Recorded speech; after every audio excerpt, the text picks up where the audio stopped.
सुप्रभात। मैं हूं जोगेंद्र राणा। आज की हमारी धार्मिक चर्चा का विषय है उत्तरकांड।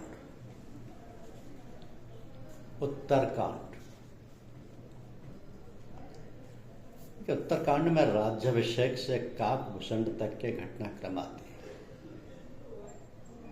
उत्तरकांड में 4 श्लोक, 126 दोहा, 5 सारठा, 14 छंद और 125 चौपाई है। उत्तरकांड से जुड़े घटनाक्रमों की जो विषय सूची है वह इस प्रकार है कि मंगलाचरण, भरत विरह तथा भरत हनुमान मिलन, अयोध्या में आनंद, श्री राम जी का स्वागत, भरत मिलाप, सबका मिलनानंद, राम राज्याभिषेक, वेद स्तुति, शिव स्तुति, वानरों की और निषाद की विदाई, राम राज्य का वर्णन, पुत्रोत्पत्ति, अयोध्या जी की रमणीयता, सनकादि का आगमन और संवाद, हनुमान जी के द्वारा भरत जी का प्रश्न और श्री राम जी का उपदेश,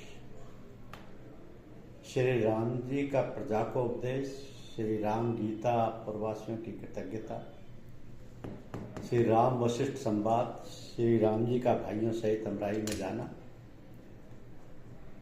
नारद जी का आना और स्तुति करके ब्रह्मलोक को लौट जाना, शिव पार्वती संवाद, गरुड़ मोह, गरुड़ जी का काकभूषण से राम कथा और प्रेम महिमा सुनना,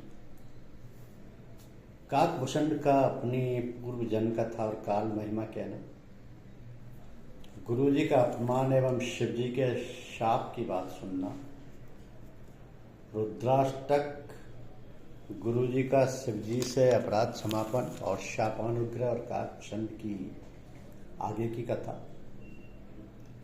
काकभूषण जी का लोमश जी के पास जाना और शाप तथा अनुग्रह पाना,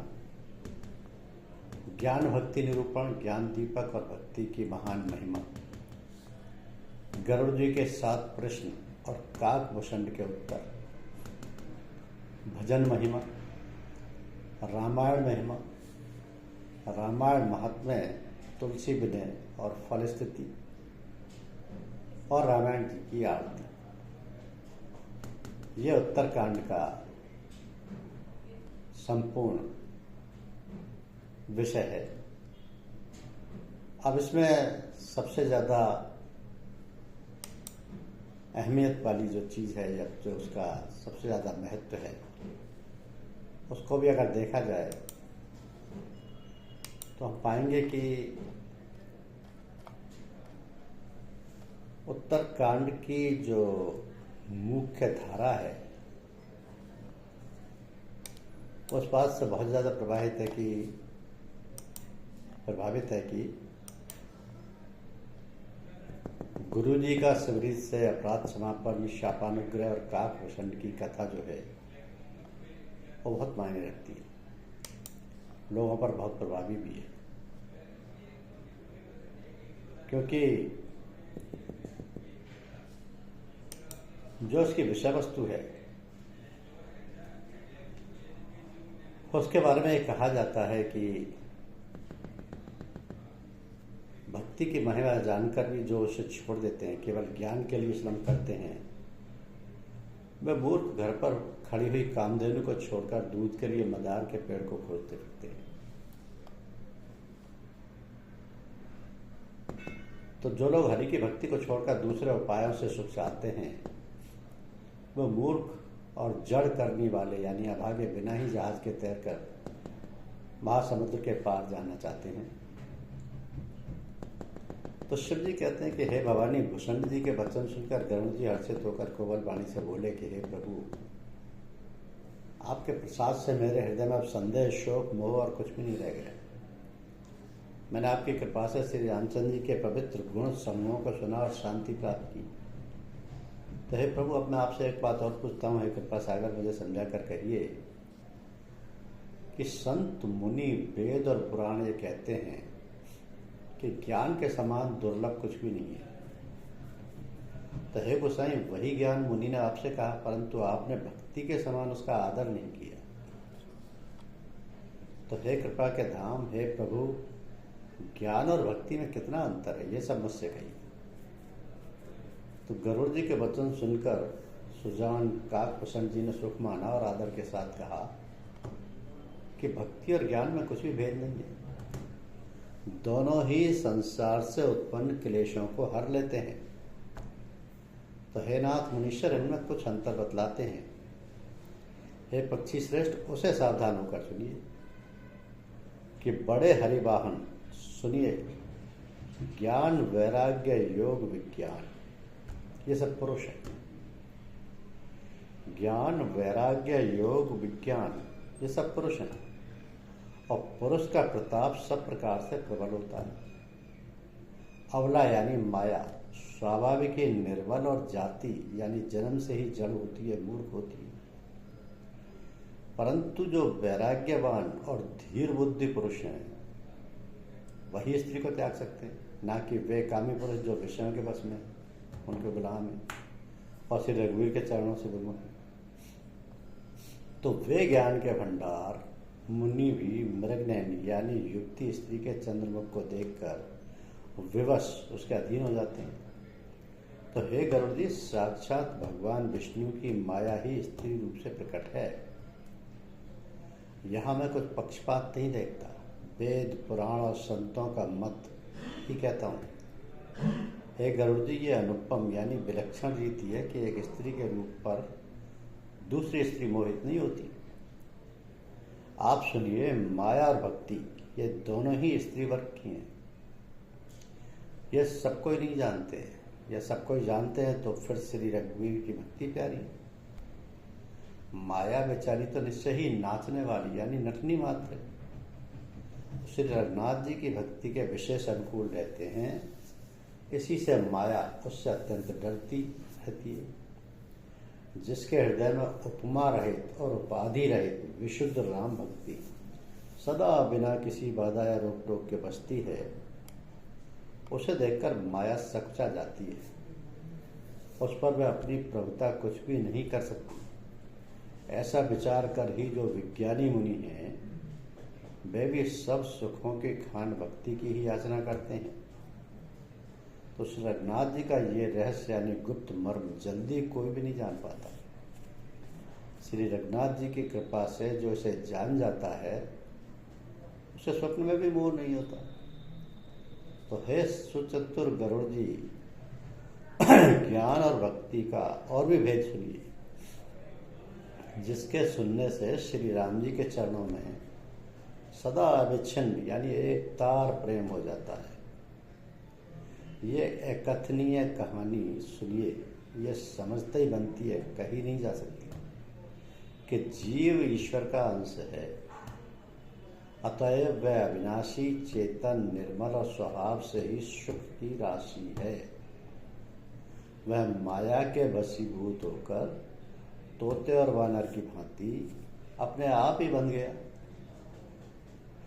इस प्रकार जड़ और चेतन से ग्रंथि यानी गांठ पड़ गई। यद्यपि ये ग्रंथि मिथ्या ही है, तथापि इसके छूटने में कठिनता है। तो तभी से जीव संसारी यानी जन्मने मरने वाला हो गया। अब ना तो गांठ छूटती है और ना वो सुखी होता है। वेद और पुराणों ने बहुत से उपाय बतलाए हैं, पर वो ग्रंथि छूटती नहीं, वरन अधिकाधिक उलझती जाती है। तो जीव के हृदय में अज्ञान रूपी अंधकार विशेष रूप से छा रहा है, इससे गांठ देख ही नहीं पड़ती। जब कभी ईश्वर ऐसा संयोग उपस्थित कर देते हैं, तब भी कदाचित ही वो ग्रंथि छूट पाती है। तो श्री हरि की कृपा से यदि सात्विकी श्रद्धा रूपी सुंदर गो हृदय रूपी घर में आकर बस जाए, असंख्य जप तप व्रत यम और नियमादि शुभ धर्म और आचार जो श्रुतियों ने कहे हैं, उन्हीं धर्माचार रूपी हरे तृणों यानी घास को जब वह गो चरे और आस्तिक भाव रूपी छोटे बछड़े को पाकर वो पहनावे, तो निवृत्ति सांसारिक विषयों से और प्रपंच से हटना यानी गो के धोते समय पिछले पैर बांधने की जो रस्सी होती है, नोई, वो है। तो विश्वास दूध दुहने का बर्तन, निर्मल निष्पाप मन जो स्वयं अपना दास है, अपने बस में है, दुहने वाला अहीर है।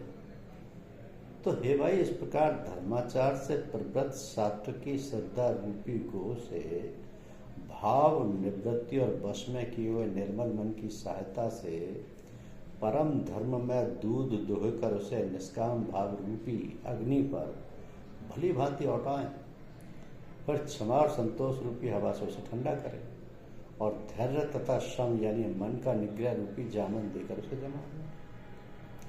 तब मुद्दता यानी प्रसन्नता रूपी कमोरी में तत्व विचार रूपी मथानी से दम यानी इंद्रिय दमन के आधार पर दम रूपी खंबे आदि के सहारे सत्य और सुंदर वाणी रूपी रस्सी लगाकर उसे मथें और मथ कर तब उसमें से निर्मल सुंदर और अत्यंत पवित्र वैराग्य रूपी मक्खन निकालें। तब योग रूपी अग्नि प्रकट करके उसमें समस्त शुभारंभ कर्म या शुभाशुभ कर्म रूपी ईंधन लगा दें। सब कर्मों का योग रूपी अग्नि में भस्म कर दें।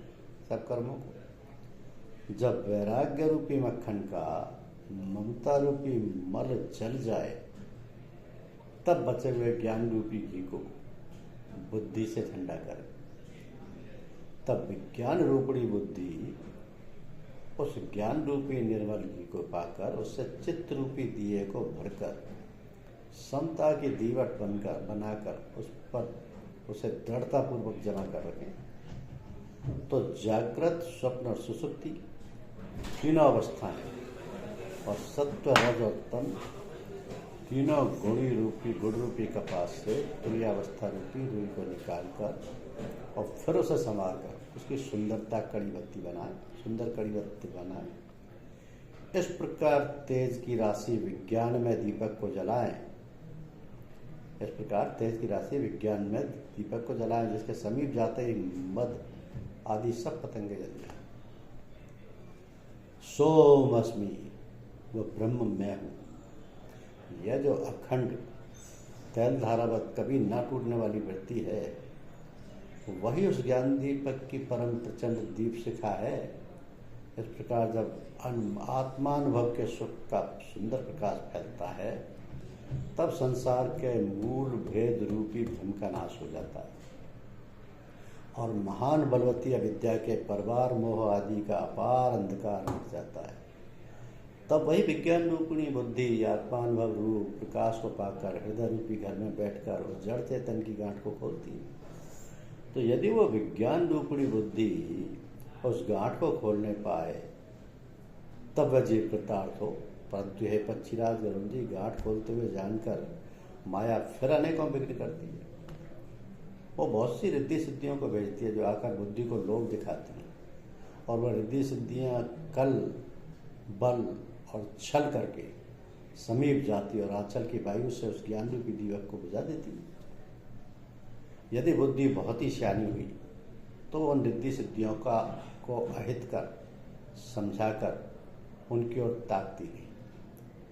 इस प्रकार यदि माया के विघ्नों से बुद्धि को बाधा ना हुई तो फिर देवता उपाधि करते हैं। तो इंद्रियों के द्वार हृदय रूपी घर के अनेकों झरोखे हैं। वहाँ वहाँ देवता अड्डा जमा कर बैठे हैं। जो ही वे विषय रूपी हवा को आते देखते हैं, तो ही हठपूर्वक किवाड़ खोल देते हैं। तो सज्जो ही वह तेज हवा हृदय रूपी घर में जाती है, तो ही वह विज्ञान रूपी दीपक बुझ जाता है। तो गांठ भी नहीं छूटी और वह आत्मानुभव रूप प्रकाश भी मिट गया। तो विषय रूपी हवा से बुद्धि व्याकुल हो गई, सारा किया कराया चौपट हो गया। इंद्रियों और उनके देवताओं का ज्ञान स्वाभाविक ही नहीं सोआ था, क्योंकि उनकी विषय भोगों में सदा ही प्रीति रहती है, और बुद्धि को भी विषय रूपी हवा ने बावली बना दिया। तब फिर दोबारा ज्ञान दीप को उस प्रकार से कौन जलाए। इस प्रकार ज्ञान दीपक के बुझ जाने पर तब फिर जीव अनेकों प्रकार से संस्कृति यानी जन्म मरण आदि के क्लेश पाता है।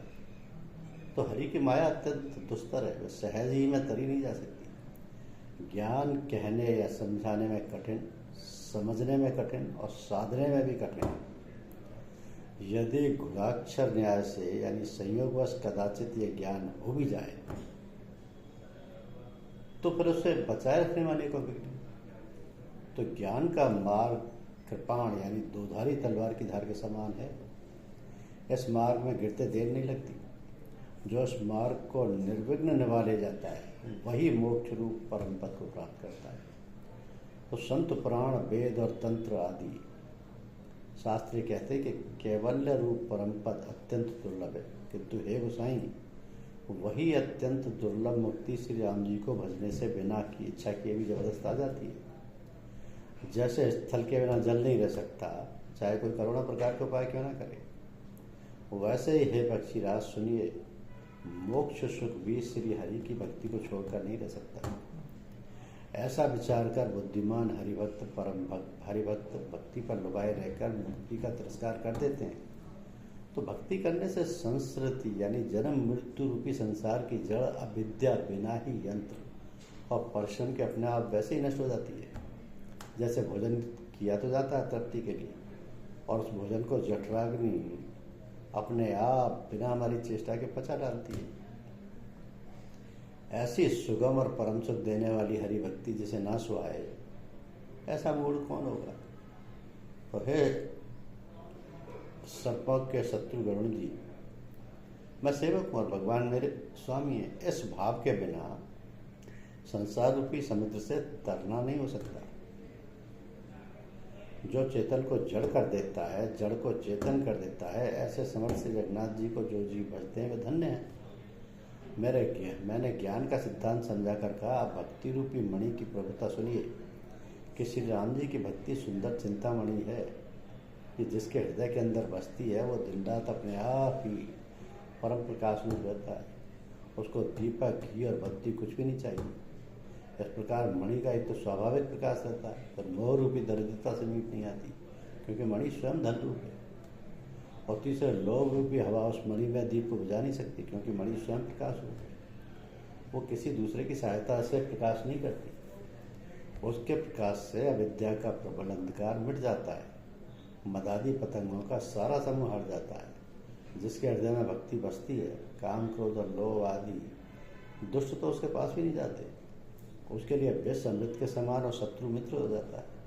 उस मणि के बिना कोई सुख नहीं पाता। बड़े बड़े मानस रोग जिनके वश होकर सब जीव दुखी हो रहे हैं, उसको नहीं व्यापते। तो राम भक्ति रूपी मणि जिसके हृदय में बसती है, उससे स्वप्न में भी लेश मात्र दुख नहीं होता। जगत में वे ही मनुष्य चतुरों के शिरोमणि हैं जो उस भक्ति रूपी मणि के लिए भली भांति यत्न करते हैं। यद्यपि वह मणि जगत में प्रकट है, पर बिना श्री राम जी की कृपा के उसे कोई पा नहीं सकता। उसके पाने के उपाय भी सुगम ही है, पर अभागे मनुष्य उसे ठुकरा देते हैं। वेद पुराण पवित्र पर्वत हैं। श्री राम जी की नाना प्रकार की कथा उन पर्वतों में सुंदर खाने हैं। संत पुरुष इन खानों के रहस्य को जानने वाले मर्मी हैं, और सुंदर बुद्धि कुदाल है। तो हे गुरु जी, ज्ञान और वैराग्य जो उनके नेत्र हैं। जो प्राणी उसे प्रेम के साथ खोजता है वो सब सुखों के खान इस भक्ति रूपी मणि को पा जाता है। श्री रामचंद्र तो समुद्र है, धीर संत परम पुरुष मेघ, श्री हरिचंदन के वृक्ष हैं। तो संत पावन है, सब सज्जनों को फल सुंदर हरि भक्ति है, उसे संत के बिना किसी ने नहीं पाया। ऐसा विचार कर जो भी संतों का संग करता है उसके लिए श्री राम जी की भक्ति सुलभ हो जाती है। तो ब्रह्म वेद समुद्र है, ज्ञान मंदिराचल और संत देवता है। जो समुद्र को मत कर कथा रूपी अमृत निकालते हैं, जिससे भक्ति रूपी मधुरता बसी रहती है। तो वैराग्य रूपी ढाल से अपने को बचाते हुए और ज्ञान रूपी तलवार से मद लोभ और मोह रूपी बैरियों को मारकर जो विजय प्राप्त करती है वह हरि भक्ति है। धन्यवाद।